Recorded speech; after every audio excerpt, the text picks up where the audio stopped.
Bom dia a todos. Hoje vamos falar sobre convenção partidária. É importante salientar que numa democracia, a escolha dos candidatos precisa ser feita via convenção partidária, ou seja, os filiados daquele partido irão deliberar sobre quem serão seus candidatos nas eleições vindouras. É importante salientar que, como principal alteração neste ano, temos, além do período que passou para 31 de agosto a 16 de setembro de 2020, também a proibição de coligação para cargos proporcionais. Isto é, esta será a primeira eleição em que não haverá mais coligação para vereadores, apenas para cargos majoritários de prefeito e vice-prefeito.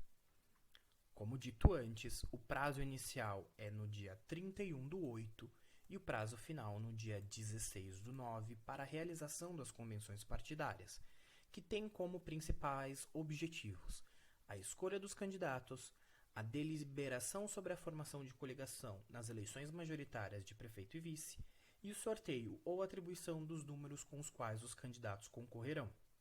Lembrando a todos que a prerrogativa de manutenção do número pelo qual concorrerá só existe para aqueles que já são detentores de cargo eletivo.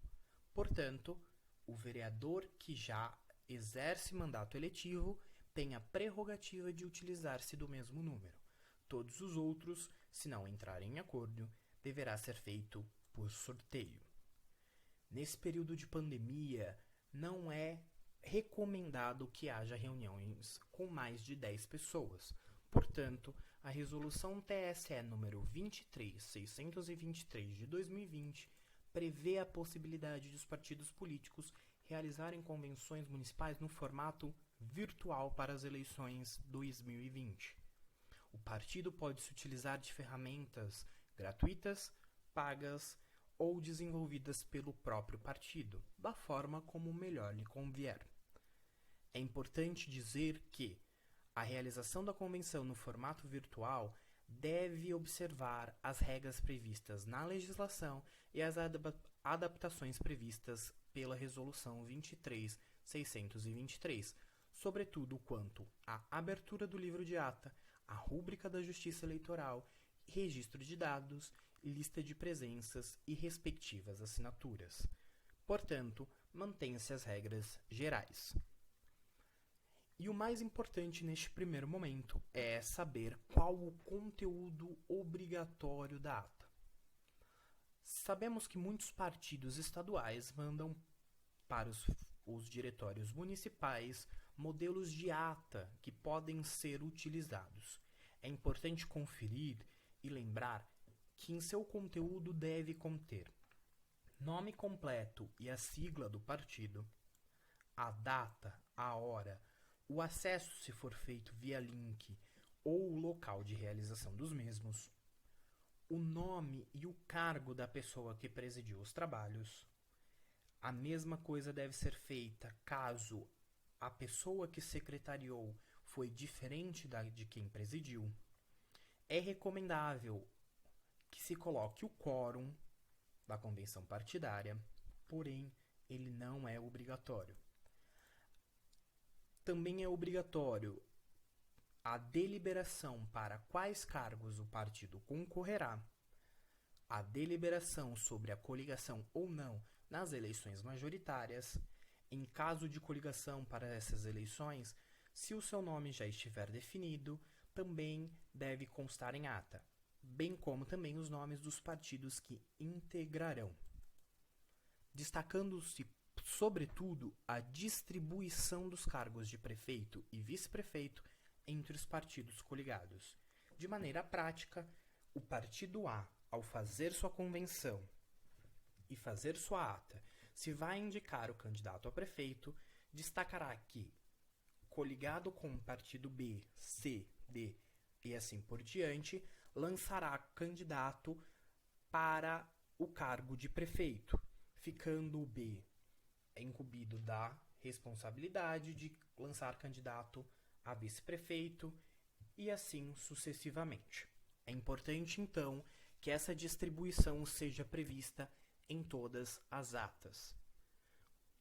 É importante também o nome do representante da coligação, se ele já for indicado, ainda que de outro partido.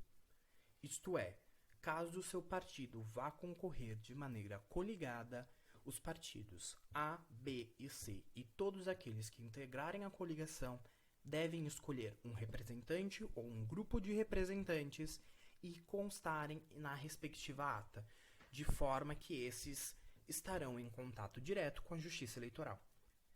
Também deve contar como maneira obrigatória na ata a indicação da quantidade de candidatos que serão lançados, bem como a relação deles que foram escolhidos na convenção municipal com a indicação do cargo para o qual irão concorrer, com o número que foi atribuído, o nome completo sem nenhuma abreviatura, o nome que será instruído na urna, a inscrição eleitoral, o CPF e o gênero. É muito importante salientar que estes dados são os dados que constarão em urna e também no Divulga-Can de Contas, que é o site oficial do TSE que faz a divulgação das candidaturas e dos gastos com as eleições 2020. E também, por último, é muito importante salientar que a lista de presença dos convencionais deve ser também juntada em ata. É muito importante lembrar que, feito a convenção partidária, abre-se um prazo de 24 horas para que o partido envie a ata via sistema Candex. Fiquem atentos, a Resolução 23.623 de 2020 alterou as normas sobre abertura de livro de ata, a rúbrica da Justiça Eleitoral, a lista de presença e a assinatura dos convencionais. Vamos a elas? É importante salientar que, em razão da pandemia de Covid-19, está suspensa a abertura de novos livros físicos. Portanto, o partido que perdeu, extraviou ou também não possui o livro de atas físico aberto e rubricado pela Justiça Eleitoral não deverá abri-lo. Segunda informação, o Candex ele funcionará como livro-ata. Portanto, registrará-se diretamente nesse sistema as informações sobre a ata e a lista dos presentes à convenção municipal. Este item ficará bem explicado quando mostrarmos como inserir a ata no Candex. Item C. A rúbrica do livro ata pela Justiça Eleitoral foi suprida pela cadeia de verificação de segurança do Candex. Portanto, não é necessário a abertura de livro físico, nem mesmo de rúbrica da Justiça Eleitoral. Item D. A presença dos convencionais poderá ser registrada das seguintes formas. Primeiro, assinatura eletrônica, podendo ser na sua modalidade simples ou avançada. 2. Registro de áudio e vídeo por ferramenta tecnológica que permita comprovar a ciência dos convencionais sobre as deliberações da convenção. 3. Qualquer outro mecanismo ou aplicação que permita de forma inequívoca a identificação e anuência com o conteúdo da ata. E 4. Caso o partido deseje, pode designar um representante para fazer coleta presencial das assinaturas.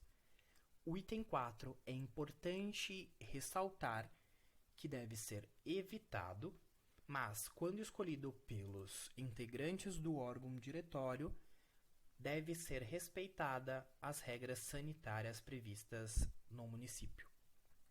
É importante dizer que, feita a assinatura eletrônica ou através de registro de áudio e vídeo, não é necessário a assinatura dos convencionais, ficando esta suprida. E como última informação, é importante ressaltar que a mídia onde for gravada a convenção ou o livro, se utilizado, devem ser conservados, inclusive para caso de ajuizamento de ação que verse sobre a validade do DRAP ou de outros fatos havidos na convenção municipal.